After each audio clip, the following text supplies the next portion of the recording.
Hello and good day to everyone, especially to all the UPLB students out there. I'm your host, Harper, and together with the UPLB Actuarial Science Society, we are bringing you Let's Relax, a podcast giving you valuable insight and advice on your university life and taking you into the world of actuarial science and mathematical finance.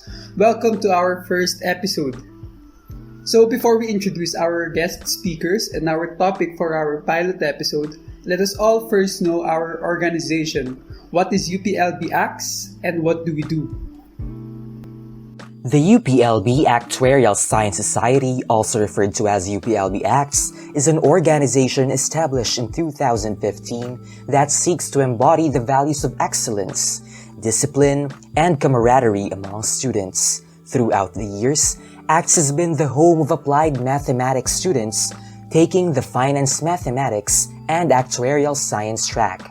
The organization has been embodying its core values through providing programs that promote academic growth and excellence inside and outside the organization, conducting activities that help increase the community's awareness about actuarial science, and organizing outreach programs to promote giving back to the community.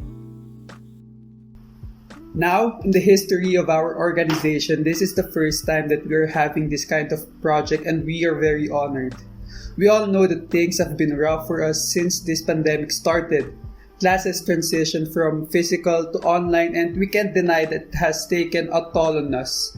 UPLB-ACTS launches the podcast Let's Relax with the objective of creating a platform where everyone, especially UPLB students, can relax and listen to fruitful discussions regarding UPLB life and online classes. We also wanted to seize this opportunity to answer your curiosity about the BS Applied Mathematics degree program, the Finance Mathematics and Actuarial Science track, and of course about us, UPLB-ACTS. Rest assured that as we bring you with us in exploring these topics, you can look forward to seeing the RealActss delivering you helpful tips and facts. Before we introduce our very first topic, we would like to acknowledge our sponsors and partners. UPLB Actuarial Science Society would like to acknowledge the sponsorship of Pareto Consulting. Pareto Consulting is a growth marketing firm founded by one of UPLB-ACTS's alumni. They have serviced multiple clients abroad and locally, helping entrepreneurs start, launch, and grow their business. Part of their advocacy is to inspire 100,000 Filipinos to embrace freelancing and entrepreneurship. With this, they have launched a free e-learning platform where you can access easy-to-digest courses on digital marketing and web design. To access the course, just enroll by visiting e-learning.paretoconsulting.xyz. To support their advocacy efforts, you may also purchase any of their DIY marketing and business kits at shop.paretoconsulting.xyz, where they offer 365-day ready-made content plans, email marketing kits, and business starter kits for as low as 150 pesos only. Come and join Pareto Consulting in their advocacy, and together, we can inspire future business leaders in the country. Let's Relax is brought to you by the UPLB Actuarial Science Society in partnership with UP Alliance of Chemical Engineering Students, the League of Agricultural Engineering Students, Samahan ng mga Lantay na Diamante, UPLB Career Assistance Program, UPLB DOST Scholar Society, and Upsilon Sigma Phi, in cooperation with UPLB Chemical Society, UP Guild of United Minds Praefects, UPLB Economic Society, and UP Munsai Alumni Society. Special thanks to Society of Math Majors and UP Engineering Students Guild. Moving on, personally, I am actually very excited to start our first episode and I hope the viewers and listeners also have the same level of energy. Let's now dig into our topic today. So, this past academic year has been really tough for us. What we thought was just 1 week of suspension of classes turned into more than a year. It really has been more than a year, but it is undeniable that we are still struggling with this type of classroom setup. That is why we bring you in this first episode remote learning tips that will help you, our fellow students, especially incoming freshmen, through our experiences with remote learning, which I think is a very timely and relevant topic since the next academic year is approaching. To help us and give us tips from their own experiences, we invited some guests for this episode. Let us all welcome Luigi, Ryan, and Tintan. Welcome to Let's Relax. Thank you for taking your time to be with us. Can you please tell us more about yourselves? Hi guys, so I'm Luigi. I'm a graduate of the BS Applied Mathematics program in UPLB. Hi to our audiences, Harper, Luigi, Tan. I hope everyone is having a good time on their respective places. I am Ryan Joshua Espina, incoming fourth year student under the BS Applied Mathematics under the Actuarial Science. Hello, I'm Kristen Tan and I'm incoming junior this first semester and sana okay pa kayo sa mga gantong panahon. Ayun lang.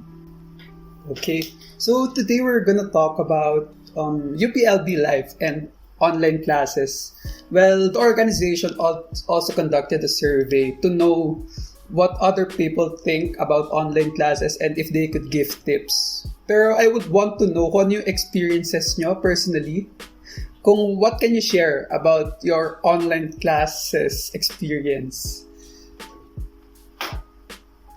Siguro on my end, one of the advantages is that you have your time, your own time. And as for someone who is comfortable to study sa gabi, yun. So, I get to study at night with the recordings. Pero, at the same time, na-attend din naman ako ng classes. So, for those who are very busy, yun, nagkakaroon din naman sila ng chance na to go back to their lessons. Pero if you are now listening and you have the chance to attend your classes, go attend. Go maximize the benefits of attending a class. Yun lang naman.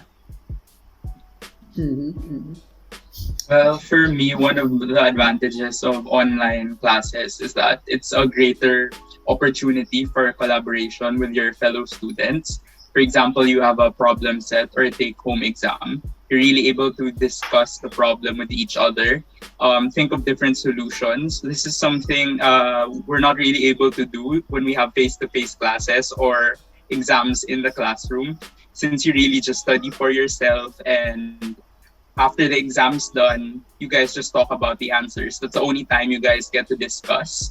And being able to do that during online classes, it saves you a lot of time and also mistakes that you'd probably get if this were face-to-face. For me, yung isang maganda for me sa online classes that longer yung hours ng pag-exam. Like, meron ako experience na 1 week kaming nag-exam. And sobrang laking tulong nun sa akin bilang usual na nagpapanik during exam. Kapag na FDF, nagpapanik talaga ako. And then, sobrang kumakain siya ng time. At the same time, nawawala lahat ng pinag-aralan ko before mag-exam. So, kung merong 1 week na ganun kahabang duration, I think sobra siyang makakatulong sa akin bilang gusto pang mag-double check, bilang laging nagpapanik before mag-exam. Ayun. Actually, a lot of us experience different stuff during this online class setup. Tapos, from those experiences, meron advantages, but of course, there are also disadvantages that we've also experienced. Ako personally, may mga disadvantages akong experience na hindi ako nakakonect sa Zoom or, for example, wala kaming internet. Kayo, ano yung sa inyo yung challenge during this setup na pwede nang paghandaan ng future UPLB students? Ako, for me, ang pinaka-disadvantage talaga for me is wala akong sariling laptop. So, syempre may mga outputs na kailangan ita-type mo. Meron akong naging prof na pinapasahan ko siya ng handwritten na exercises. Tapos, lagi siya nagpo-post sa GCR ng okay lang kahit i-type nyo or much better kung i-type nyo kasi yung nga pag penmanship baka may time na sobrang liit or hindi siya readable. So, yun yung sa akin. Plus, since nung second year is nag-take ako ng AMAT 152, more on, code. So pag magko-code, kailangan mo ng laptop and hindi all the time kaya kong hiramin or available yung laptop ng kapatid ko para makapag-code. So sobrang laking adjustment sa time. Kailangan ko gumising ng madaling araw or magstay ng late para lang magawa yung codes ko. Ayun yung sobrang hirap talaga. Yun, just like Tin siguro, kinabahan din ako sa coding kasi nawasak yung laptop ko one time. And may pasahan kami ng project and parang hindi mo siya kayang gawin sa phone or sa iPad mo. And parang it's really a must for you to have a laptop. And a reason siguro kaya nawasak din siya is overuse sa lahat ng dami ng classes and you have side jobs na gumagamit din ng laptop. Really, it's very challenging to have or provide this kind of materials for yourself during this kind of setup? For me naman, the problem is class participation. A lot of us are camera shy or kahit voice shy. We don't want our voices to be heard sa Zoom. And that really impedes the class discussions. Kapag math major kasi, dapat kapag classes na yun, dun kayo nagdi-discuss ng subject itself. Dapat yung problem set questions, tinatanong nyo na ano yung possible questions sa quiz or sa exercise. But ngayon sa Zoom, sobrang nahihiya yung mga tao. So, hindi natin yung nagagawa. So, nakakapanghinayang. And it's also awkward for the prof to just talk and talk to the screen. So, hopefully, that's something we can overcome. Ngayong 1 year na tayo into this setup. Saka yung madaming students pumapasok lang sila para makita yung crush nila, tapos papasok silang Zoom, naka-off cam yung crush nila. Gawain mo ata yun. Small challenges. Hirap mag-focus. Yun nga eh. Pero thank you for sharing your experiences.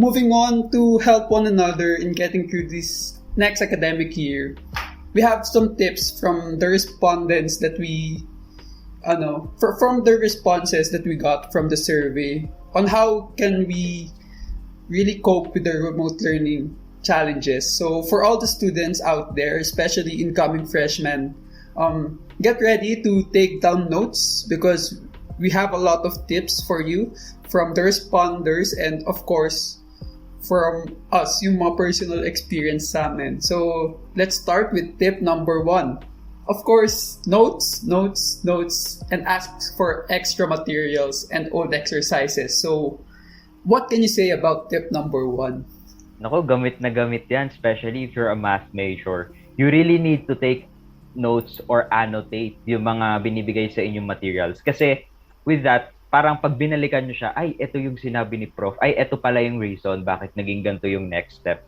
And it really helps you to save time. Save time and as well, maunawaan yung lesson para hindi mo na siya magiging burden in the future. So yun lang, take notes and annotate. Yeah, I really agree with Ryan as well. There's some things that your profs add to your handouts that you'll only figure out because they wrote it down. So taking down annotations is super important while listening to your lectures. But for me, I think it's more important to really finish all of the exercises your profs are giving you because they're giving you those exercises for a reason. More or less, they're going to ask you those types of questions for your exams as well in some permutation of that question or extension. So before you look for other resources or burden yourself with more work, finish all of the exercises. Yeah, agree ako dun sa notes talaga. Kasi iba kasi yung binabasa mo lang na nasa PDF sa sinusulat mo. Kasi kapag sinusulat mo siya, nahihimay mo pa yung each sentences, mas nauunawaan mo kaysa yung pinapasadahan lang ng mata mo. So yeah, for me talaga, mas okay yung mag-notes. And then may times din kasi na hindi enough yung notes. Yung nasa PDF na binabasa mo ay hindi siya enough para maintindihan mo yung topic, which happens a lot sa akin. So, yun na yung i-grab mo yung chance na maghanap ka na ng ibang resources, ask ka na sa mga kakilala mong nasa upper year or mga iba mo pang friends na nakapag-take na nung course na yon para naman meron kang more examples. Kasi usually sa examples talaga magigets yung, lalo na kapag math, sa examples talaga magagamit para mas maintindihan mo yung topic. Ayun. To add lang siguro, go. It really helps yung pag-jot down ng notes kasi it's a muscle memory. So, habang sinusulat mo siya is parang nagmamark na siya sa utak mo na, ay, nasulat ko to. Pero sana hindi lang tayo dun sa part na parang nasulat ko to. Sana naunawaan din. Yun lang, no? Saka aside from that, even though na may resources na binibigay yung profs, let's say may handouts sila, iba pa din kasi pagkasarili mong notes. Kung paano mo naintindihan, isusulat mo siya. So, pag binalik ka mo, ganito pala yung pagkakaintindi ko before. So, mas madali mag-review compared to the lecture notes of your professor. You have your own way of understanding it. So, that's tip number 1, take notes. So, take note of the other tips that we'll be giving. For tip number 2, set your priorities straight. Organize your schedule, don't cram, find your best study time, and stick to a routine. Basically, what tip number 2 is saying is have your time managed well. Yeah. So, okay ba time management nyo during the last academic year? Yeah, okay. So, ang tagal sumagot parang hindi parang lahat kami. Meron ba kami nun? Wait. So, parang nag-reflect muna kami lahat kung okay ba talaga. For me, the most difficult part talaga of the SEM is the first 2 weeks. Kasi kinakapa mo pa yung schedule mo. Yeah. So you're figuring out, kunyari Monday, ano yung subjects na dapat unahin, etc. Then once you get a grasp of what your schedule is, tuloy-tuloy na yan until the end of the SEM. So my advice really is to stick to that. Even if magkaroon ng suspension or the prof delays the deadline, stick to that schedule. Since it helps you feel busy and hindi mo pakiramdam na bored ka, tinatamad ka, or wala kang ginagawa. Plus, when you deviate from your schedule, you end up getting really lazy. It's so hard to find the willpower to suddenly motivate yourself to study again. Kumpara sa kung araw-araw mo naman siyang ginagawa, it's your routine already.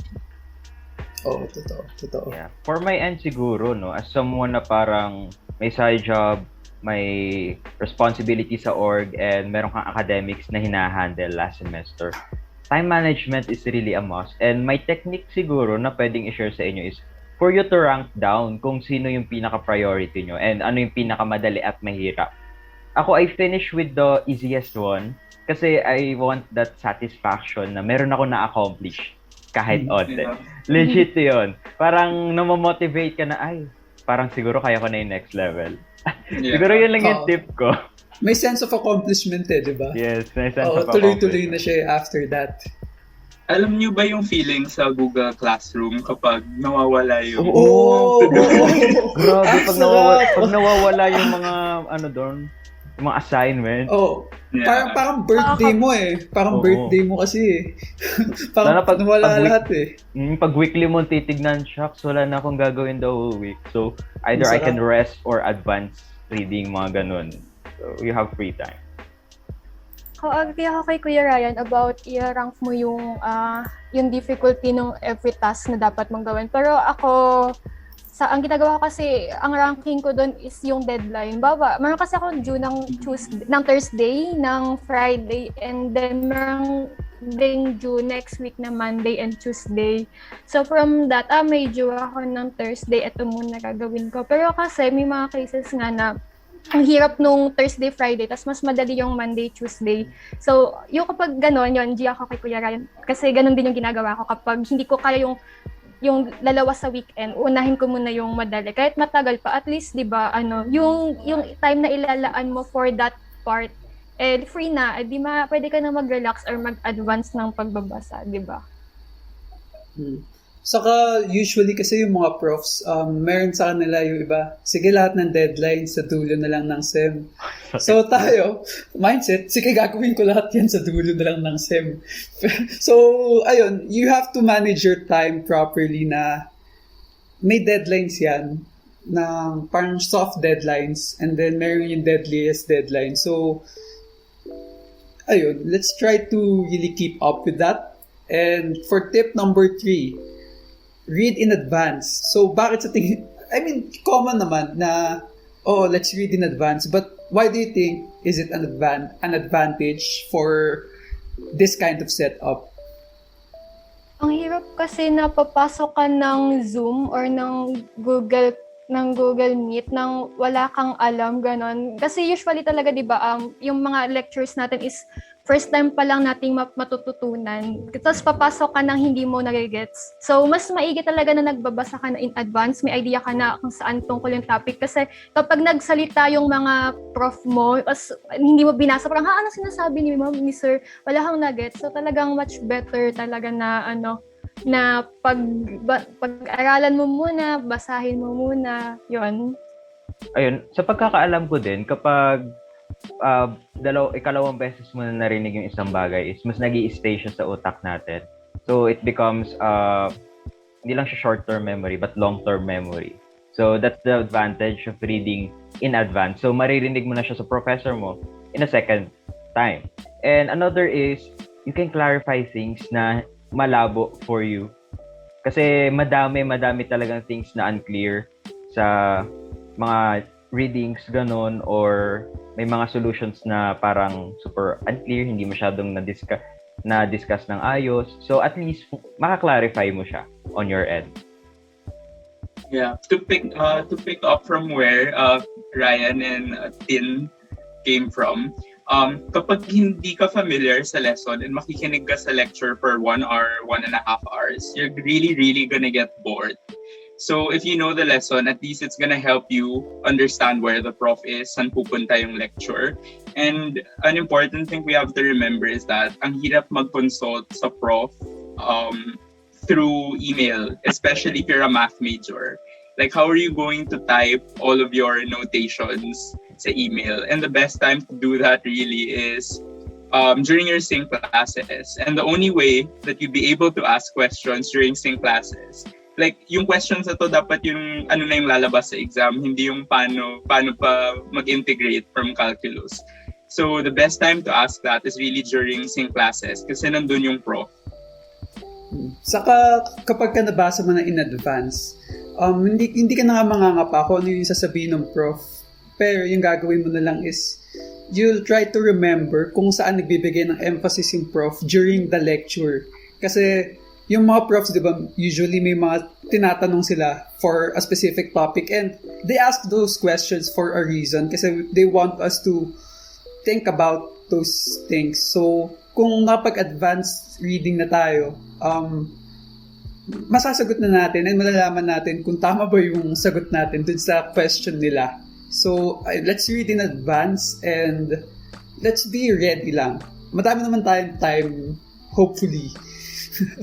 Okay, tip number 4. Ito naman, limit your study time and find the hobby na pwedeng gawin kapag pagod na. Find the hobby. What are your hobbies?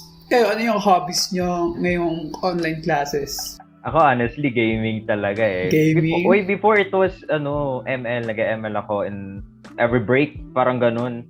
Just to relieve my stress. Kasi, every break. Every break yun. Pero ngayon, Valorant na. So, guys, huwag nyo itry. Nakaka-addict. Oo. Tintan? Ako kasi, feeling ko dyan papasok yung importance ng HK kahit hindi siya kasama sa jiwa. Kasi, kasi yung last sem ko, nag-take ako ng HK and ang kinuha ko kasi dance since sumasayaw naman ako. So, talagang nakatulong yung HK sa pag-relieve ng stress ko. Kahit sabihin mo, may deadline ng ganito. Pero kasi kapag na-enjoy mo yung isang bagay, let's say kahit naman yung HK mo is walking for fitness or running, if you enjoy it, di ba, makaka-relieve siya ng stress. Tsaka yung katawan pag nagalaw, naglalabas ng pawis, nakaka-relax yung ganon kahit nakakadiri sa pakiramdam, magaan siya after. Yeah, I agree with Tin. I also try to exercise at least once a day. Kasi, di ba, you're already stressed with school and then you're going to think pa na, hala, I'm so fat na, hala, I'm so not healthy na. So when you exercise, that's like one less thing to worry about. At least you feel good when you study. Saka most people think na the whole day is dedicated lang sa academics eh. So let's put some personal time or time away from ACADS. Tip number 5, get rid of distractions. Ano to? What do you think are the distractions na may encounter nila during this setup? Kasi ako personally, yung bed yung pinaka-distraction. Kasi yung study table ko, katabi ng bed. So, parang, uy, ang sarap ah. So, get rid of distractions daw. Anong mabibigay niyong tips? Ang hirap niyan eh. Ang hirap.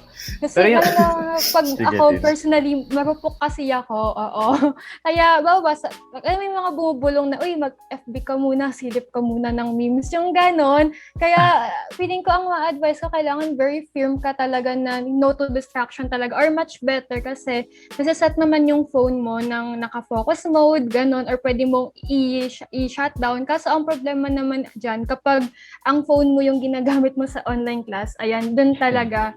Kaya much better na meron kang ibang gadget na gagamitin na solely for ACADS lang, walang ibang bagay. Para you can shut down your phone, tapos ayun, focus ka. Pero sana kayanin natin. Siguro main distraction for me is yung family talaga. Kasi nadaan sila sa harap ko before. Kaso hindi ko sila pwedeng i-get rid of. So, pinakaisama ko na lang na to find places na wherein they can get noisy all they want, or medyo malayo naman ng onti lang. Pero ayun, parang makiusap ka lang sa pao mo na pag may nagsasalita ako, just like right now, na avoid or as much as possible, wag talaga munang umimik. Yun lang. So nagko-compromise naman sila kasi gets naman nila yung situation na hindi lahat merong comfortable places para magkaroon ng ganitong setup. Tahimik. Yun lang. Ako naman, I don't really think of the distractions kasi even before pandemic, sanay talaga ako log out sa social media kapag nag-aaral. But at the same time, maybe everyone needs to balance that kasi that's also where you get a lot of your info. Hindi pwedeng magsara ka lang ng laptop and then you study for a few hours. So, just a balance. Okay lang naman magkaroon ng distractions. Honestly, ako, during Hell Week, nanonood ako ng K-drama. Para lang hindi ko pakiramdam na requirement.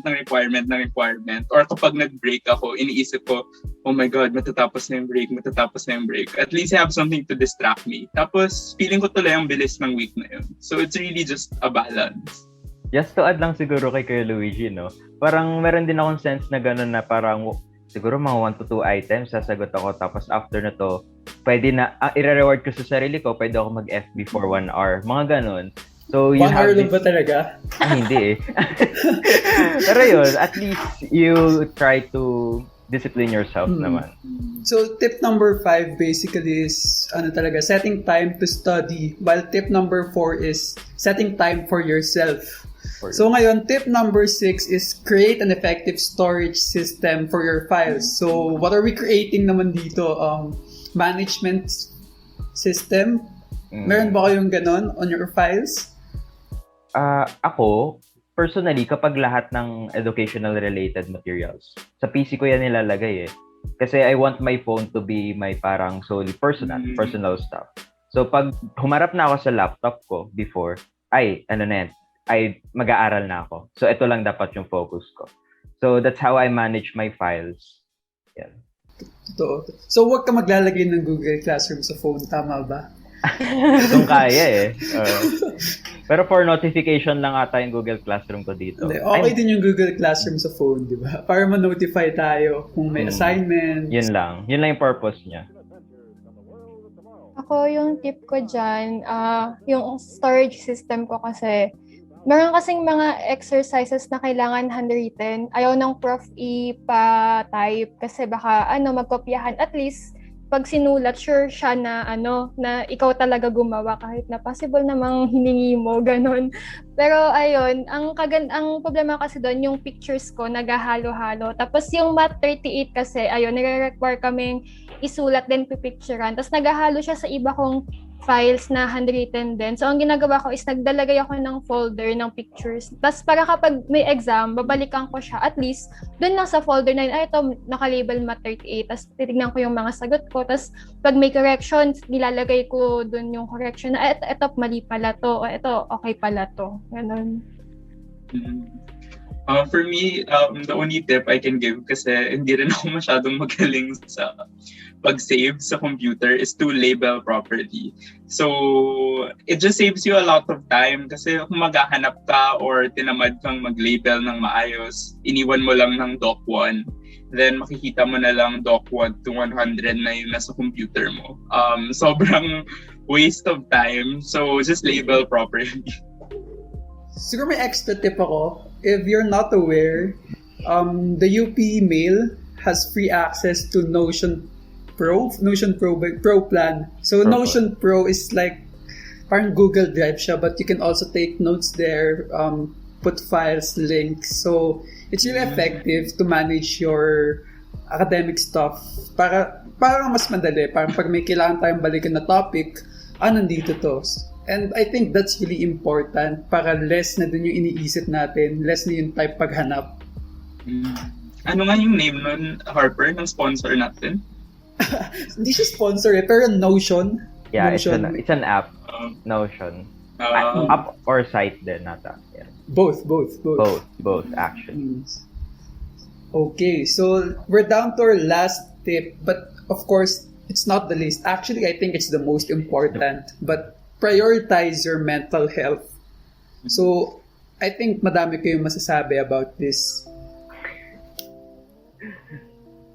Ang hirap kasi na mahirap, hindi okay yung mental health mo tas gagawa ka kasi for sure hindi mo magagawa yung exercises to the fullest if hindi ka okay mentally. Plus ang hirap mag-focus talaga kapag na-anxious, kapag ganun, kaya dapat i-prioritize talaga yung mental health. Ako, para maganda yung output ko, I make sure na maganda yung condition ko. I mean, maganda yung outlook ko sa paggagawa. Like, kumakausap muna ako ng friends, ganun. Chika-chika muna kami, ranting kung gaano kahirap yung subject. And kapag satisfied na kami and feeling na parang okay na kami, nakahinga na kami ng maluwag, that's the time for me to do or kaharapin yung task na naka-assign sa akin. So that, parang ayun yung technique ko para at least hindi mag-suffer yung mental health ko. For me naman, it's really time management and diligence. If kaya mo na siyang gawin mo na so it doesn't pile up. So you'll find out towards the end of your SEM, ang dami mo palang time. If you have a paper na 1 week mo siyang kailangan gawin, you have extra time for that. So make sure to use your time wisely para hindi ka rin ma-pressure. Saka siguro I think dito din papasok yung to communicate with your professors. Kasi kunyari may deadline ka na paparating and I don't know, you feel like you really can't function. So there are profs na maluwag naman sila and they really understand our situation. So don't be afraid to talk to your professors about your situation. Because mental health is also health. Parang it's also the same as getting sick. It's also the same as stuff like that. So it's really important to communicate with your professors. And do you have anything to add? Because that's our last tip. May chika lang ako. Kasi nung second sem, sobrang akong na-burnout. Kasi every week talaga, merong deadline ako ng Friday, tapos next week Monday. Tapos may experience pa ako na ACAD break. Pero bago pa yung unang ACAD break. Pero yung week na yon right after ACAD break, ang daming deadline. Tapos sobrang nakaka-burnout. So nag-end up ako na may isa akong linggo na sobrang demotivated ako, ayokong pumilos. Usually kasi kapag may due ako ng Friday, Monday pa lang, nagpapanik na ako slight. Like, dapat may at least kahit konti, may nasisimulan na ako, gano'n. Or at least Tuesday, tapos ko na ipapasa ko ng Thursday or Friday. Pero yung time na yon Wednesday na, talagang gusto ko lang matulog, wala talaga akong motivation kasi sobrang burnout na. Kaya talagang prioritize your mental health. Kapag pagod na, pahinga, okay lang naman magpahinga eh. Hindi naman tayo mag-stop, just a little rest para lang kasi if tuloy-tuloy ka din, das wala kang rest, ikaw din yung kawawa. Hindi ka rin makakapag-function to your fullest. Ganon. Kaya talagang mental health is really important. Last finals ata, parang yun talaga yung damandam ako kasi I have a lot of responsibilities. I have this parang prob sets doon sa Manulife exams, and I have this finals, and nagpa-pile up na siya, and I didn't foresee, hindi ko siya na-foresee, and siguro naging honest din ako sa professor ko na, sorry ma'am, na hindi ko talaga siya kaya tapusin tonight, but I'll make sure na I'll get back to it. And ayoko naman may maiwan na gawain. And yun, parang at that time naging selfish ako na pinrioritize ko na magpahinga kahit ilang hours lang. Tapos balikan ko na lang siya. Since, ayun, feeling ko kasi bibigay na yung katawan ko that moment.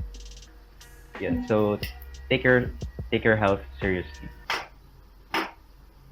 Oh, they're so heavy what they're saying. I agree with them. Take the time to take care of yourself. Do the things that you like to de-stress yourself. Pressure yourself, that's important, but only to the extent that you can still handle the SEM. What's important is that you're able to finish the SEM. You don't have to give 100% from day one, and then at the end have nothing at all. I'm not saying that there's still more to life after the SEM ends. So don't let that SEM take its toll on you that you can't move on from it anymore. And lastly na lang siguro, we function differently din kasi. So we cannot parang ikulong na, ay, ganito yung situation ko, so hindi niya na-feel to. So, ayun lang. So, don't feel ashamed na na-experience yung mga ganitong bagay. Just be honest to yourself and be open sa mga professors, especially sa kanila. Kasi they are open naman to these cases and it happens naman talaga. So, yun lang. Saka, I think, gusto ko lang sabihin sa listeners is to just really enjoy your college life, di ba? Kahit na online siya, we can still find some stuff that we can enjoy. So, ayun. Those were the top tips that we got from our survey. And let's move on to the next portion. We also asked UPLB students through a survey on what GE and core major subjects are they looking forward to for the upcoming semester? Kayo, what were your favorite GE courses? For me, yung favorite ko talaga, the best is STS1. Kasi yung prof ko talaga doon, sobrang bait talaga to the nth level. Kasi first sem yun, tapos ang pasahan ng grades is January pa. Tapos December, last day, sabi niya sa amin, sige kahit ipasa nyo na ng January, basta makapag-enjoy kayo, ganon. Tapos ang pasahan pa ng SAIS nun is, parang 1 week dapat, makapag-submit na kami. Parang, di ba, sagad na talaga yung deadline namin. Tapos, yung time na yun, ang tinik ko STS1, buti talaga nasabay ko yun. Dahil, sobrang dami ko din requirements sa ibang subject. So, buti na lang itong si ma'am, nagsabi siya ng sige kahit sa last day na. Tapos yung last day pa niya na yon, nag-extend pa siya ng 2 days pa additional para lang talaga makapag-submit talaga kaming lahat. Ayun. Kaya STS1, the best talaga si ma'am. STS. So, pala for the information of our listeners, GE stands for General Electives. So, ito yung subjects outside of our General Education. General Education. So, ito yung subjects na hindi related sa course natin. Usually, hindi siya related sa courses natin. So, these are the times that you get to be classmates with other students from different courses. How about you, Luigi, Ryan? What were your favorite GE courses? Siguro for my end, Arts 1. Kasi ayun yung pinakamalayo sa ginagawa ko, which is more on computation. And doon ko naramdaman na parang gusto ko mag-participate kasi it's something new to my parang body. And ayun, madami ako natutunan doon, especially sa mga poems, and super into, talaga ako, into art din. So, talagang bigay todo sa GE na yun. Arts na. Maganda nga yung arts. Ikaw kay Luigi. I also really like Arts 1. Parang doon ko naramdaman na ang social namin. We just look at the painting, then we explain. Yes, I agree with you. This is so it's so beautiful. So parang walang maling sagot eh. Parang walang maling sagot kasi it's art eh. Yeah. Sa amin may maling sagot. Yung prof namin, kalahati ng class binigyan niya ng 0. Tapos hindi niya ni-record yung grade. Tapos sabi niya, isigaw niyo yung grade niyo sa akin para i-record ko. So, parang may dynamic na, so may maling sagot. Kunyari, sabihin mo, Mona Lisa, tungkol yan sa masculinity, ganun. O talagang sasabunin ka ng prof na yun. So, nandun yung wow, thrill na you're doing something interesting and interpreting art. Pero at the same time, parang meron kang prof na wow. Wow. Takot din kami sa kanya. Pero one of the best profs talaga. She did a good job to teach us na art hindi lang siya maganda. It's just not meant to be beautiful. It's to relay a message. Depende talaga sa kung ano yung gusto ng artist. And you know, it really gave me a new perspective of what art is and what art can be used for and why we need art in society. So, ayun, STS and arts. So, from the survey, we also have 4 different GE courses. So, let's start with SOC Site 3, followed up by Com 10, UM 3, and PI 10. So, isa-isahin natin. SOC Site 3. Exploring Gender and Sexuality. So, may nakapag-take ba sa inyo nito? Ako, nakapag-take ako nun. Ako hindi Ako din pa. na-take ko siya. Ako rin hindi pa. Hindi mo siya na-take. Hindi So, pa, masaya siya. SOC Site 3 is really exploring about your gender, other people's gender, sexuality. You really get to understand how it works and ma-open yung perspective mo. It's actually a fun class. Hindi ko sinasabi na hindi siya challenging, but hindi mo siya ma-feel na challenging kasi masaya yung class na yun eh. Masaya yung solid yung profs, solid yung yung discourse. So, ayun. Siguro to add na lang, mabait yung professor namin sa SOC Site 3, if I remember. Lahat yata ng prof sa SOC Site 3 mabait. Super open-minded for mga suggestions. Hindi niya agad i-refute. So, parang, that's how you see things. And parang, wala siyang binibigay na parang, ito lang yung answer. I mean, kinukuha niya lahat, pero at the same time, finifilter din na, pag ganito yung case, parang, ito yung how these different people see yung gender and sexuality. And maganda malaman yung different perspective, lalo na lang, hindi lang ng mga kilalang individuals, but also your classmates. Kasi super diverse. Iba-iba yan from other courses. So, yun lang. I really enjoy that subject. SOC Site 3 na. So, take note of that to our listeners. We have 3 more GE subjects to discuss. The next up is content or critical perspectives in communication. Have you taken this subject or hindi pa? I have. Take ko na siya. Actually, na-take ko siya face-to-face and then the COVID. So, naramdaman ko yung difference. Wait, kinuha mo rin siya ng COVID? Nung may COVID? Hindi, yung nakuha ko siya nung January, tapos, di ba nag-pandemic? So, yung remaining requirements during the online setup na. So, iba yung difference eh. Pero, you can really feel how the prof communicates with you. Well, I'm going to be honest with that GE.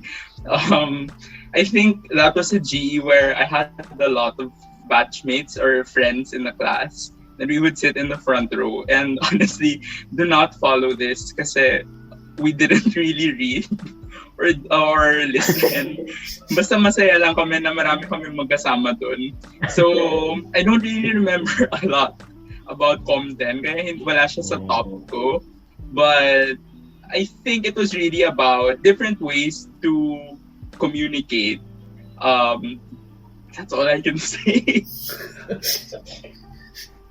Ano ba Okay, na? okay. Recently ko lang siya tinig actually, pero parang nalimutan ko siya. Pero actually, fun yung content, madami kang readings na mababasa, and parang it's more on how the communication started.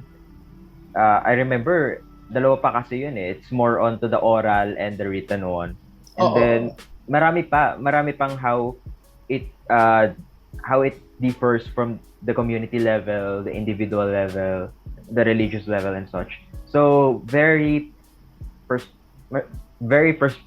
perspective kang malalaman from there. And, yun, na-appreciate ko siya, to be honest. Even though online ko siya tinig.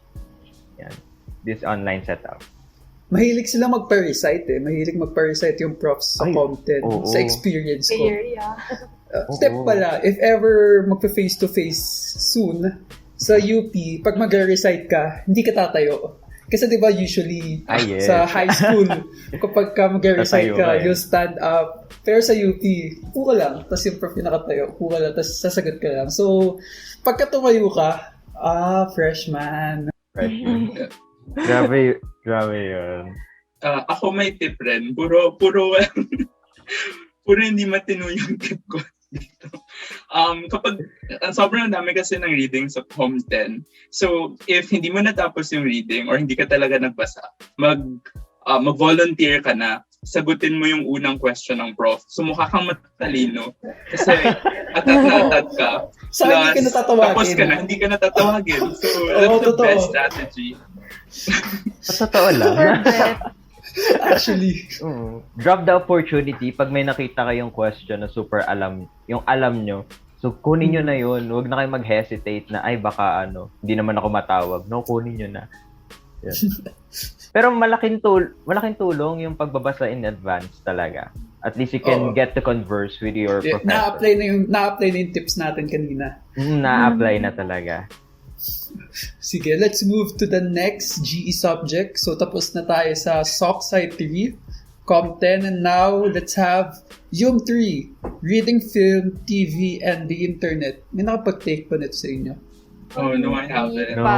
Hindi ko din siya na-take. UM 3. Yeah, pero yung title niya kasi Reading Film, TV, and the Internet. So, I don't want to assume, but I feel like puro movie reports. Yeah. Like Arts 1 for different mediums naman. Kaya feel ko kaya yung mga sumagot ng survey, nilagay nila sa top nila to kasi assignment, manood kayo ng movie. Sinabi pa assignment na manood kayo ng movie. Diba? Free time mo nga yung patig nanood. So, I think that's one of the reasons. Yeah, maybe we can look forward sa comment section. Kung sino yung mga nakapag-take nito, kindly share your experiences. Yeah. Para din ma-clarify ko ano yung UM3. UM3. Okay, so yung first three na na-mention kong GE courses, ito yung courses na pipiliin mo. You have other choices, Math 10, parang appreciating math naman yon, Science 10, Self and Society. So those are your other choices. And etong tatlo, ito lang yung iba sa mga available options natin. So for the last GE subject na excited yung mga tao or favorite nila is PI10, The Life and Works of Jose Rizal. How was your experience? Ako, hindi ko pa siya na-take. Pero looking forward ako kasi noong junior high, di ba, limited lang tayo sa Noli and LFELI. So, feeling ko, kasi hindi lang naman yun yung books niya sa Rizal, may mga poems pa siya, meron pa siyang ibang mga sinulat. So, feeling ko through PI10, mas ma-expose pa tayo sa ano yung mga gawa ni Rizal and mas ma-amaze tayo kung ano yung mga meaning nun. Ako siguro on my end, masyado kasi mabilis yung experience ko. I just took PI10 for 1 month ata. And siguro ang na-bring ko lang nun, may takeaway is that parang lahat ng sinulat ni Rizal is written for a reason. And those reasons were very important. And parang yung way of writing niya and way of thinking does not only parang nakakulong sa sarili niyang mundo. And parang the aim of those written works is to be spread sa mga tao, to modify their thinking through literatures and written works. Yun lang. Yeah, I agree with Ryan. I think PI10 is a super relevant course if it's taught correctly, especially with everything happening to our country right now. When you figure out what Jose Rizal is trying to tell you, it gives you a good perspective on what it means to be a Filipino, ano yung pinagdaanan nila before, and why we should be grateful to be enjoying the liberties we have right now. So it really gives you a good perspective on what it took for the Philippines to get here and what we ourselves must do. But at the same time, PI10, some of the profs in PI10 are the funniest people on earth. Iba yung profs sa PI10. Let me just share a story. It's about one of our org mates. My sponsor in the org, Kirby, was my classmate in PI10. In PI10, we have lots of interesting exams. One of them was a recitation exam about Noli and El Fili. So recitation, anything under the sun about the novels. And then Kirby was like, sige, volunteer ako, number 1 ako. Kasi mataas yung probability na, syempre, math major, na madali yung question. Then, nung binasa ni sir yung question, it was something like, ano yung pangalan ng 4 na best friend ni Maria Clara? And then Kirby was like, but PI10 is a really interesting course. Ang daming pwedeng mangyari sa class na yun. Especially if you don't like reading deep Filipino. Ito. Saka, PI10 is a required subject for all university students in the Philippines, di ba? So, it's really important that we listen to what the prof is saying kasi it's not a requirement if it isn't something essential, kumbaga. Okay, so those were the top 4 G courses from our survey. So to our listeners and viewers, we would like to hear from you through our Facebook page and YouTube channel. Kung ano yung thoughts nyo or what are your tips and experiences that you can also share. Para hindi lang naman kami, we would also like to hear from you. Next, tapos na tayo sa GE. Let's move on to the major courses. Ito. Medyo touchy subject na to eh. Ito yung top 4 courses na vote from the survey. Physics 51, Econ 11, Math 38, and Amat 178. So, parang never ko naging favorite yung dalawa dito. Di ko alam kung bakit. Ewan ko kung bakit siya pinoto para maging favorite major course. Kayo, sa tingin niyo, bakit siya naging favorite major course? Baka wala ng option. Joke lang. Hindi naman. Maybe siguro those people are so into physics and math. Yun lang. Pero sige, hingin muna natin yun sa others. Kayo muna. I have no opinion about physics. Wala kaming mga physics, biochem sa curriculum namin, thankfully. How about Math 38? Favorite mo din ba siya? I don't know. I find nabobore kasi ako sa drawing. Sa drawing? Yung favorite ko sa 30s actually was 36. Medyo fun kasing, I don't know. Ako naman favorite ko yung Math 38 kasi na-enjoy ko naman yung drawing part. Na-appreciate ko yung application. So, for the information of the viewers, Math 38 is the last subject in the Math 30 series. So, you'll take Math 36, Math 37, and then Math 38. So, magkakasunod yun. And it's fun. It's fun. Pili ko nga ng 38, graphing calculator na ako nun eh. Kasi, parang pag binigay yung equation, na-imagine ko na siya, ay, ito yung itsura niya. Sa Math 38, you really get to appreciate Math 36 and Math 37 na. Yeah, gamit na gamit. Yung 30 series is numerical analysis. Diba? Numerical analysis. Mathematical analysis. Hindi pala. Iba pala. Mathematical analysis pala yun. Mahirap yung numerical. Mahirap yung numerical analysis. Wala may favorite nun. Okay, how about for Physics 51? What can you say about that subject? Ewan ko, favorite ko kasi yung physics eh. Maganda yung foundation namin yung nung senior high. So physics, Sana lahat. yeah, we have the same resources. Si Friedrich siya tayo, nalimutan ko siya. Basta yun din yung resources dito sa university. And ayun, na-enjoy ko siya so far. So, kumakanta din kasi kami dun sa class. Hindi kasi kami, online namin tinitake yung Physics 51. Physics. Kayo, Physical ako. face-to-face physical pa. Face-to-face. Okay. So that's the difference. Ang hirap niya kapag online. Parang wala kayong lab. You have to prepare materials for your experiment. Usually, di ba, provided na yun sa university. Yes. So, Provided. I think that's the challenge. But the respondents enjoyed it naman eh. So, there's something to look forward to with Physics 51. Econ 11. What can you say about Econ 11? Favorite ko to.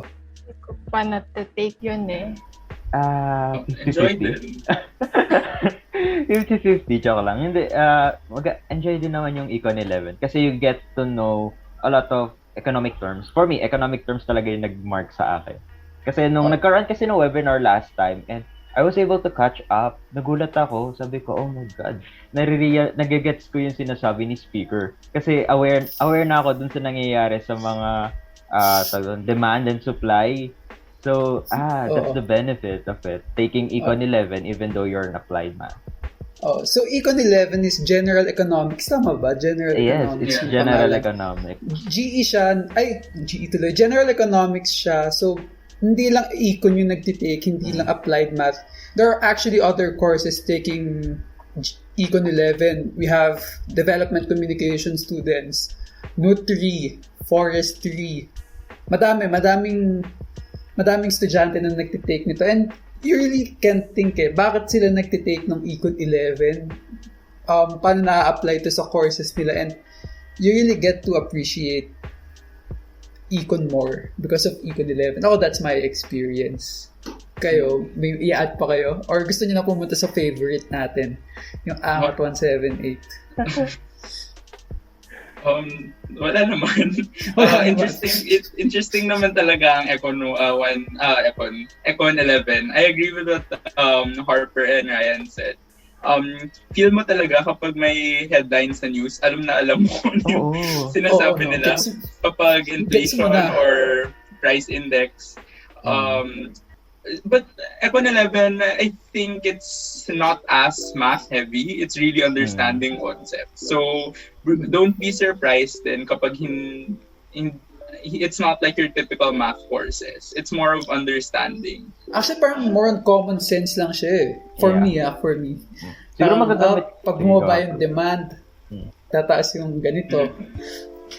Siguro ang magagamit nyo lang naman dun is equation of a line. Yun lang yung pinaka nagamit and simple algebra. So, hindi talaga siya ma-math. Next, and definitely not the least, major course na favorite daw, which is AMAT 178. I think si Kuya Luigi pa lang yung nag-take ng AMAT 178. So, I don't know kung yung title nito eh. Can you tell us more about AMAT 178, Kuya Luigi? Feeling ko ako lang yung sumagot nito sa survey. Kaya siya na-include. Kasi why would you include this? AMAT 178 is stochastic calculus for finance. So it's one of the high levels of math or of applied math that you'd be taking as an AMAT major. Parang tatlong words na mahirap na, stochastic, calculus, saka finance. Yeah. Parang ang dami kasi niyang prerequisite. Ang prereq niya ay AMAT 177 and AMAT 182, which are pretty high there na rin. So, konti lang talaga yung kumukuha ng subject na yun. But it's interesting but very difficult kasi there's a lot of theoretical things that you need to understand before you start applying it to finance. So that's 178, no, stochastic calculus for finance. So if you're interested in finance, the stock market, you can look it up and take up the actuarial science and finance mathematics na track under BS Applied Math. So that's one of the major options in our course. So if you're an applied mathematics student and interested ka with the stock market nga and the financial markets, you should definitely take this course, di ba, Luigi? Yeah, it's a good option for you to have, especially if you don't want to just purely take the actuarial career. At least you can have maybe you could work in a bank or in a fund or another financial institution. So it's good to keep your options open. Okay, so that's it for our top 4 GE and top 4 major courses in UPLB. Finally, we asked the respondents if they have anything else to share with their remote learning experience. So, let's mention some of them. First one, I quote unquote, may mga profs na nagmaminus kapag late, pero may mga profs na super bait na hindi nagpapa-deadline. Deadline nyo 1 week bago pasahan ng grade sa SAIS. So, ayun nga, diba? Parang, as we've mentioned a while ago, there are profs that are really strict with deadlines. But yung ibang profs naman, sige, ipasa nyo lahat ng requirements sa dulo ng SEM. And, have you experienced that? Oh, I have. And I'm sorry. Go lang, I have, and I think it's a good thing that you'd be able to manage your own time. But from what I saw, it's also open to abuse because, for example, it's finals week and then you still have group projects, but some people are still cramming the first papers due. So if you're not careful, you could end up piling your work. So it's really about making sure that you set the deadline for yourself and not to think that your time is unlimited. Saka, imagine you have to finish 1 SEM worth of requirements in 1 week. Yeah. Feeling ko hindi siya possible. Or possible pero at what cost? Yeah. Actually, itong both na to, na-experience ko siya. Yung nagmaminus kapag late is on Econ 11. Kasi it's reasonable naman, di ba? You are given an ample amount of time. Parang before the SEM starts, ay, eto na yung gagawin nyo on the 7th week. Kailangan nyo magpasa ng ganito. And it's your duty na lang to do it beforehand. And yun, just be responsible lang talaga. And for the 1 week naman, bago pasa ng SAIS grades, yeah, it happened. And kailangan mo talaga ng self-discipline. Kasi, self-discipline.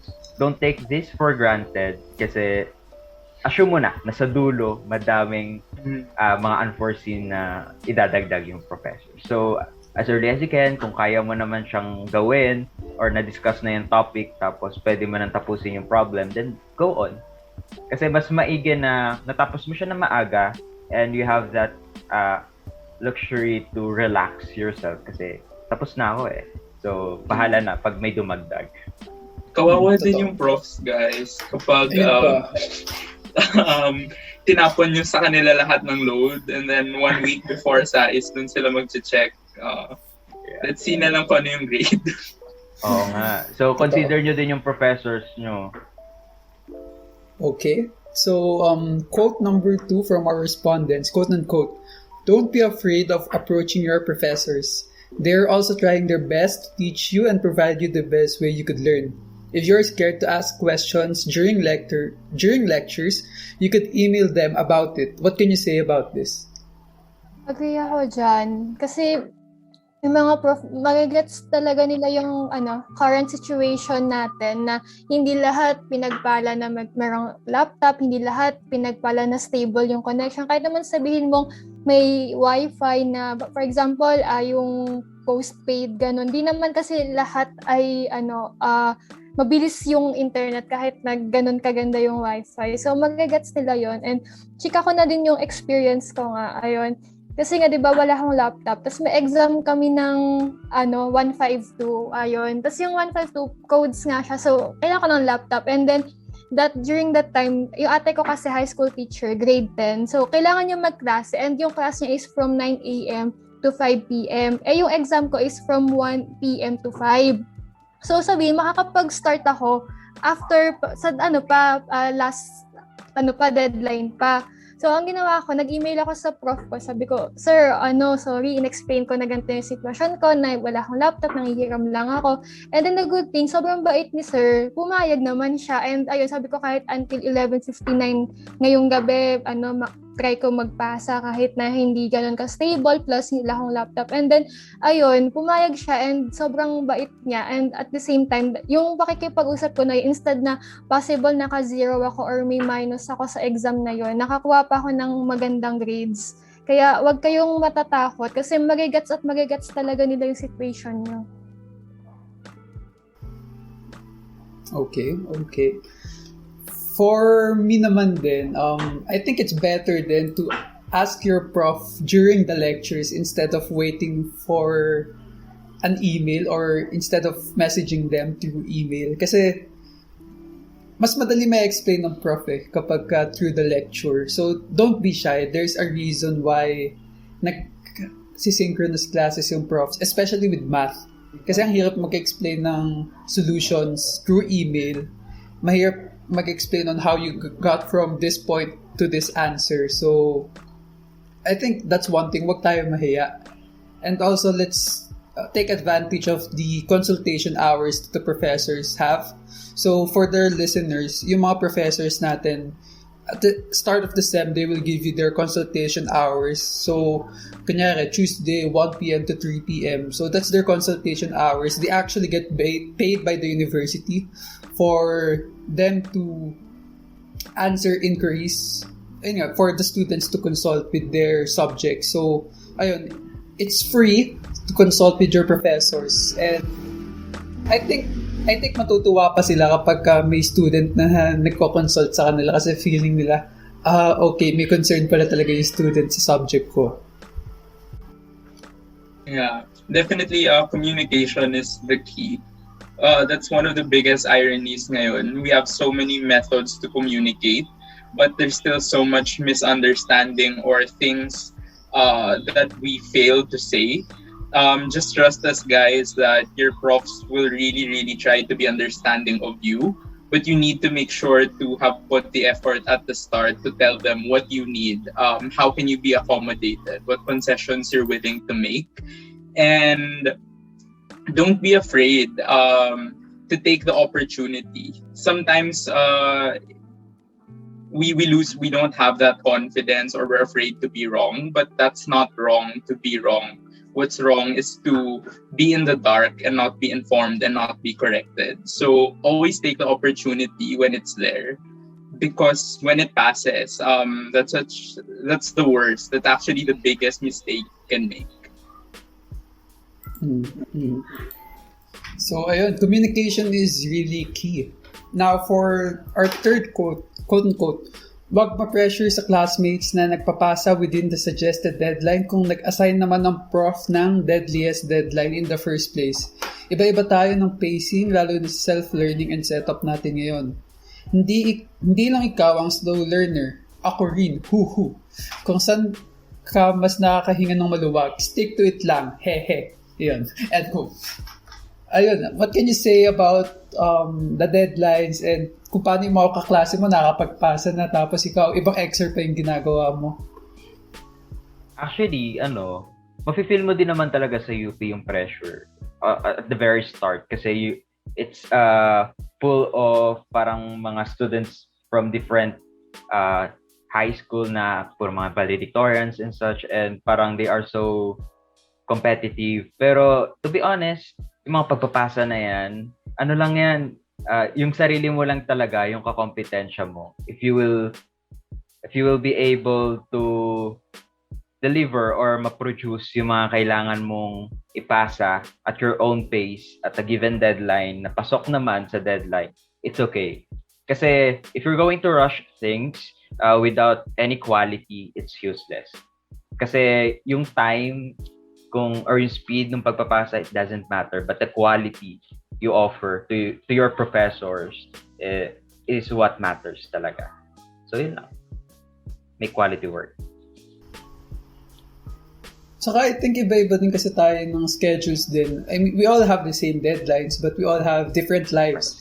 Yung iba may responsibilities sa house, yung iba may side side jobs. So, ayun, let's not be pressured kung yung mga kaklase natin nakapagpasa ng maaga, bakit isipin mo, ba't ang bilis naman nila ganito? So, huwag tayo ma-pressure doon.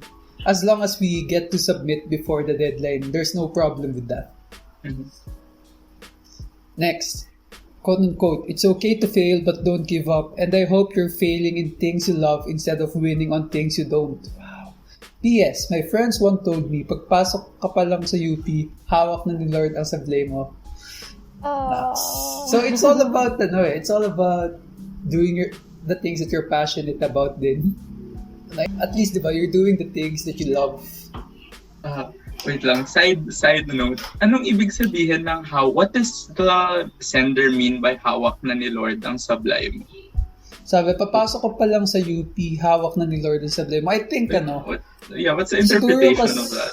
I think kasi sinabi niyo din earlier na it's okay to fail but don't give up. Siguro madaming nade-discourage na whenever they fail na, am I not really for UP? Parang ganun. Sabi niya na, pagpasok mo pala ng UP, naka-destined ka na magkakasablay ka. I think it's something like that. I don't know. I disagree with that statement. Bakit? Sige, okay lang yan. Maganda nga to Tama nga Why? No, I mean, personally, I prayed a lot during my college stay, but I made sure that I did the work to merit whatever opportunities come my way.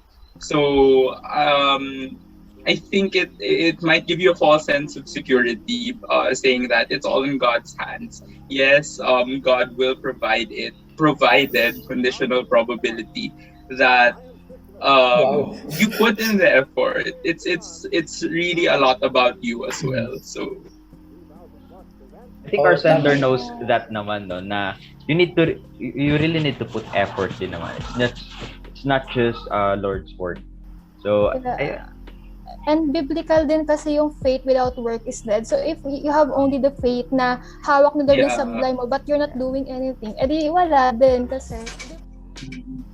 Siguro let's say na nandiyan na yung sablay, kailangan mo na lang kunin. You really just have to earn. You need to work out. You have to work for it talaga. Yun lang siguro yung sinasabi din. Yeah. But going back to the passing, that's true naman na don't get demotivated with setbacks kasi don't give up until lumabas yung final grade sa SAIS. And even if that grade is a 4, pwede pa yung maging 3. So just keep pushing kasi you'll never really know what you could achieve until you finish the journey already. So if you give up in the middle, there's always gonna be a what if I finished it, what if hindi ako natakot. And going back to what you were saying a while ago, the biggest mistake is to be afraid because you deprive yourself of the opportunity already when you quit. So yeah. Siguro I would want to share something kasi shifty ako from DevCom to Applied Math. So when I was applying for transfer, ni-reject agad ako nung IMSP director yata yun. Sabi niya, wala naman akong tinake na math subjects pero pasok yung jiwa ko. Tapos parang sabi ko, ma'am, paano po ako magte-take? Hindi ko nga po course yan. Tapos parang sabi niya, edi mag-take ka muna and then pag napasa mo, let's give it another go. And then I was like, pang wala kasi yung security ko parang, and then ni-reject niya ako, lumabas ako, nag-lunch ako, tapos inabangan ko siya sa labas ng pinto niya. Basically, hindi ako umuwi hanggat hindi niya ako pinapalipat ng Applied Math. Kasi, ayun, yun yung ko.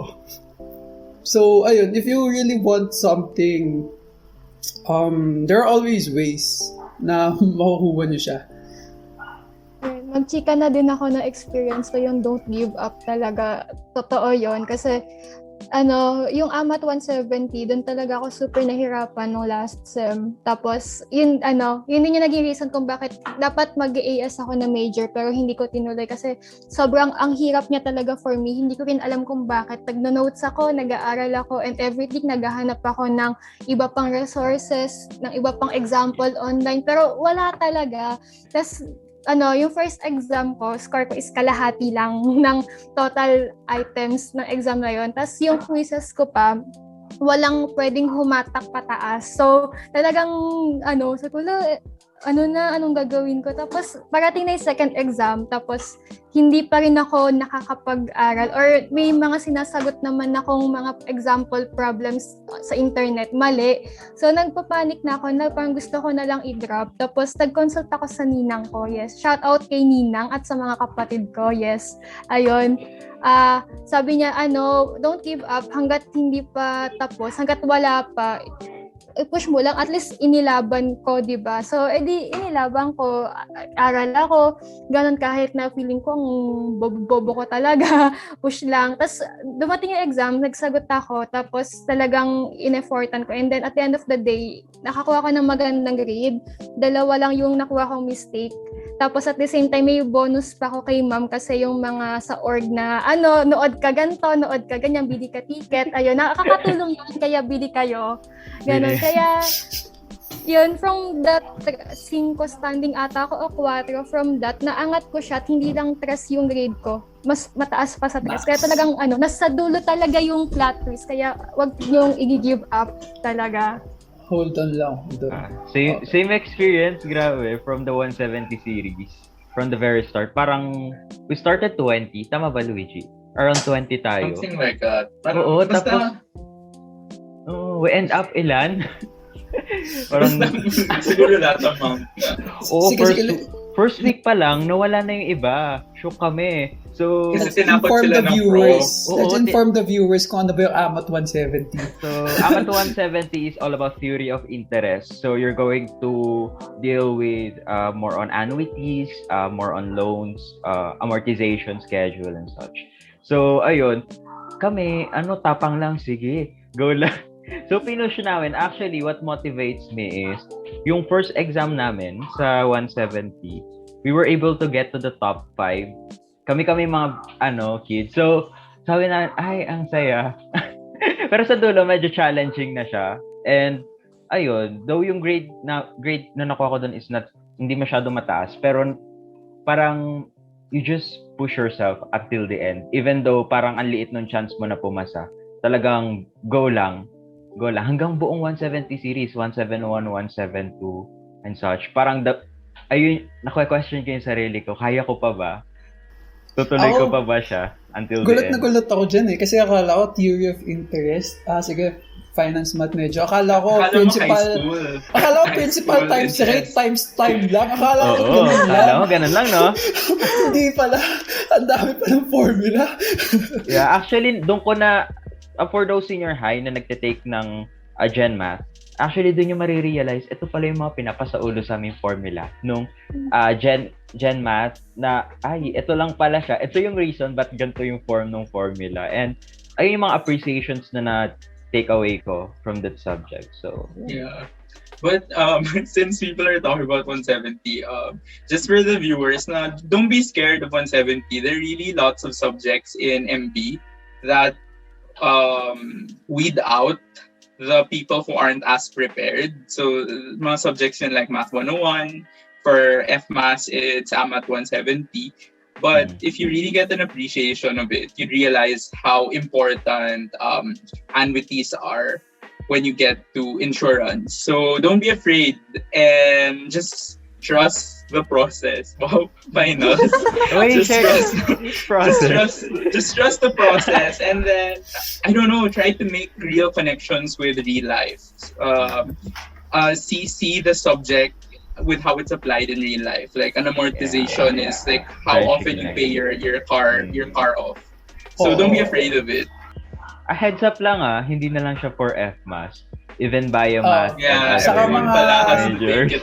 Even stat majors can take up this even stat major can take up this subject. Okay. So good luck. Okay, last. Kayo matatakot sa 170 kasi sa batch 19 nakakaloka nga, ang dami naming nag-run sa 170 kasi ang hirap nga magpa-exam. Tapos nagugulat ako nung nagpilian na ng major, yung AS yung may pinakamadami, tapos taga-ubusan pa kami ng advisors nun sa AS. Kaya feeling ko kung nahihirapan man kami, ma-enjoy nyo pa din yung 170. Enjoy the hardness. You should look forward to the higher math subjects. Yeah. Okay. It will make sense. Go. Next, actually last na pala to. Quote unquote, talk to your batchmates and make a lot of friends kahit online yung setup. Sobrang makakatulong yung may karamay kayo kahit virtual lang. Ayun. So, I think it's really true to really make a lot of friends even if online lang yung setup. Gusto nyo ng tip, guys?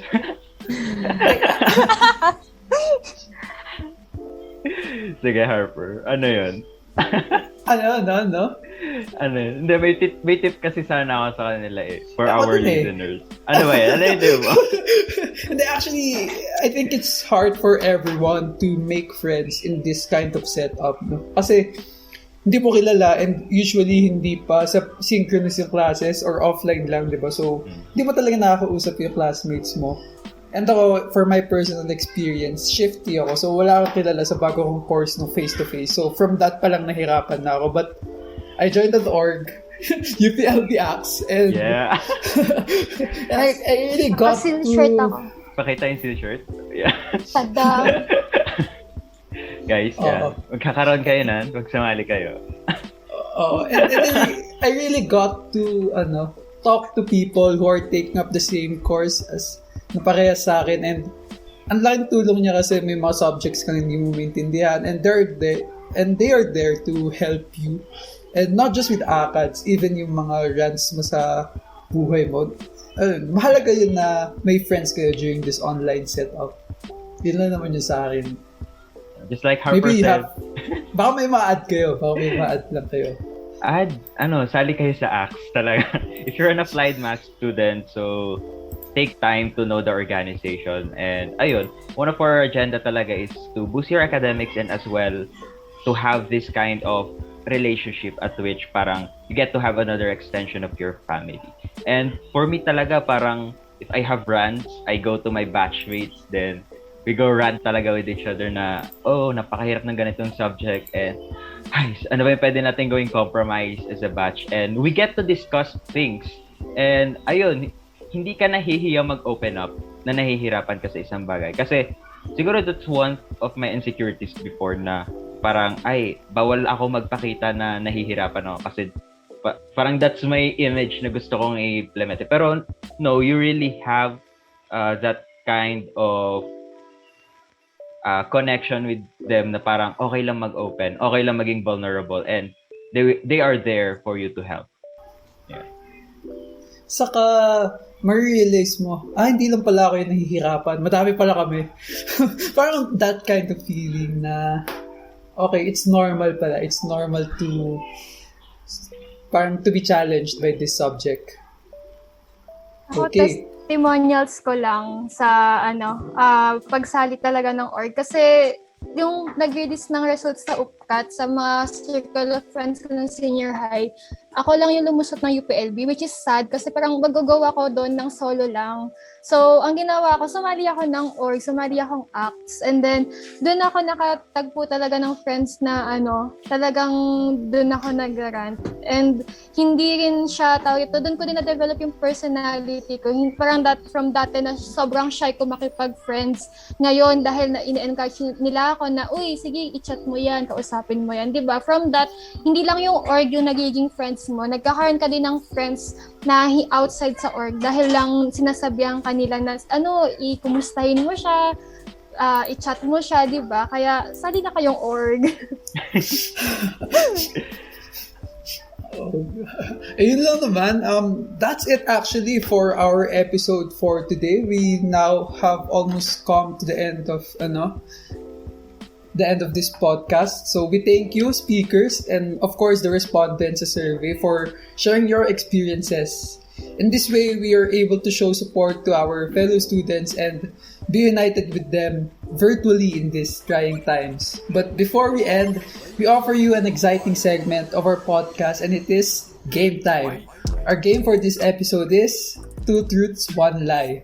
We will give 3 statements related to PS Applied Mathematics, Financial Mathematics, Actuarial Science, UPLB Acts, or UPLB. So 2 of these statements given are true and 1 is a false statement. To have a chance to win the game, you have to answer which statement is a lie. So this is for the listeners. Kayo yung maglalaro sa game na to. You just have to tell us which statement is a lie. The first 3 participants who will send the correct answer will receive exciting prizes. So to participate, just send your answer to Jamel Abraham or Christine Tan. Ayan, si Christine Tan. Again, just send your answer to Jamel Abraham or Christine Tan on Facebook Messenger. Enter your full name and the number of the statement which you think is a lie. So, here are the statements. Ready na ba kayo? Kasi kayo yung kasabi ng statements natin. Yes, ready na. Okay, so for statement number 1. Number 1, in the 2018 BS Applied Mathematics curriculum, Math 37 Mathematical Analysis 2 is a prerequisite course for AMAT 110 Mathematical Modeling. For number 2, actuarial science is a discipline that utilizes stochastic and probabilistic modeling to better understand financial markets and give analysis into their behaviors. And last, number 3 is the 3 core values that the UPLB Actuarial Science Society wants to embody are excellence, discipline, and camaraderie. So, which of these statements do you think is a lie? Kasi, I know which is a lie and I want that prize. So, if I were you, magsasend ako ng answer. Again, just send your answers to Jamel Abraham or Christine Tan on Facebook Messenger. Again, we would like to acknowledge our sponsors and partners for this podcast episode. UPLB Actuarial Science Society would like to acknowledge the sponsorship of Pareto Consulting. Pareto Consulting is a growth marketing firm founded by one of UPLB-ACTS's alumni. They have serviced multiple clients abroad and locally, helping entrepreneurs start, launch, and grow their business. Part of their advocacy is to inspire 100,000 Filipinos to embrace freelancing and entrepreneurship. With this, they have launched a free e-learning platform where you can access easy-to-digest courses on digital marketing and web design. To access the course, just enroll by visiting elearning.paretoconsulting.xyz. To support their advocacy efforts, you may also purchase any of their DIY marketing and business kits at shop.paretoconsulting.xyz, where they offer 365-day ready-made content plans, email marketing kits, and business starter kits for as low as 150 pesos only. Come and join Pareto Consulting in their advocacy, and together, we can inspire future business leaders in the country. Let's Relax is brought to you by the UPLB Actuarial Science Society in partnership with UP Alliance of Chemical Engineering Students, the League of Agricultural Engineering Students, Samahan ng mga Lantay na Diamante, UPLB Career Assistance Program, UPLB DOST Scholar Society, and Upsilon Sigma Phi, in cooperation with UPLB Chemical Society, UP Guild of United Minds Praefects, UPLB Economic Society, and UP Munsai Alumni Society. Special thanks to Society of Math Majors and UP Engineering Students Guild. Well, there you have it, guys. That was all for today's episode. To sum it all up, there is without a doubt that remote learning is very challenging. Not every student has the resources to have a stable internet, gadget, or a student-friendly environment, and other factors that are necessary in an online class. Not all are privileged to have access to these things. On top of that, remote learning is mentally draining.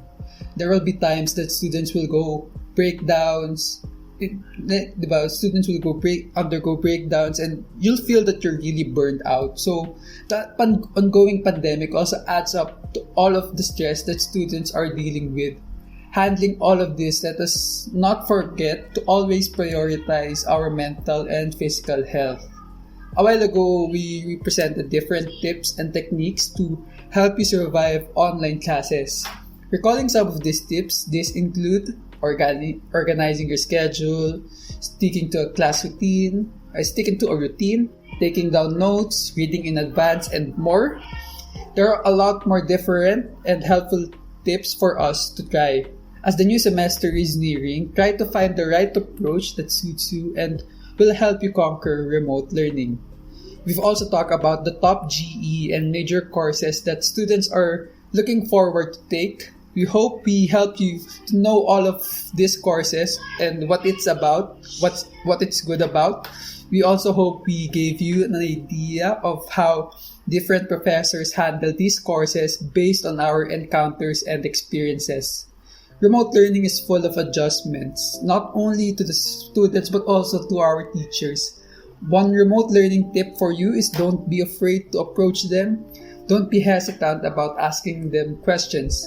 If you're too shy to ask in class, you can ask them privately, given that they provided you their contact information.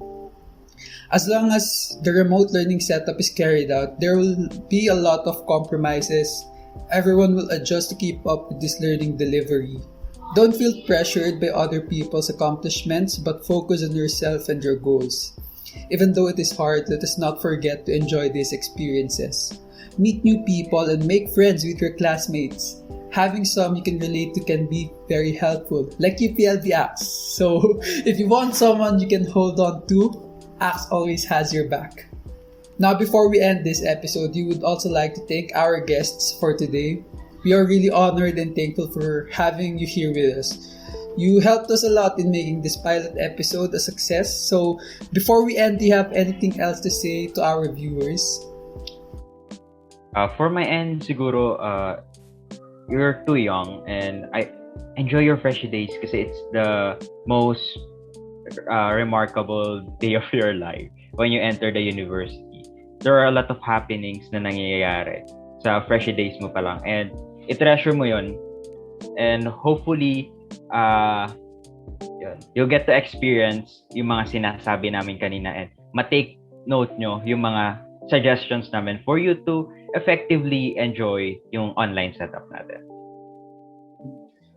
For me, it's to never forget the goal that you had for yourself when you entered the university. There are going to be lots of distractions, lots of setbacks, lots of things that are going to make you feel down, doubt yourself. But always remember that you came here for a specific reason, and it's to achieve that goal. So always keep that in mind, focus on yourself, and do your best always. For me, ang aking last words ko sa ating mga viewers, at start, enjoyin nyo yung freshie days, be kind to yourself, and mag-establish na rin kayo as early as freshie ng study habits nyo. Kasi yun talaga yung makakatulong sa inyo to go pa beyond. Kasi patagal ng patagal, pahirap ng pahirap. So, yun, kailangan mo na agad siya i-develop. Pero don't forget to enjoy pa din. Yun lang. Thank you. Well, that's all for the first episode of Let's Relax. Thank you for listening and make sure you like our Facebook page, subscribe to our YouTube channel, and follow our Spotify podcast so you'll never miss an episode. Until next time again, I'm your host Harper and see you on our next episode.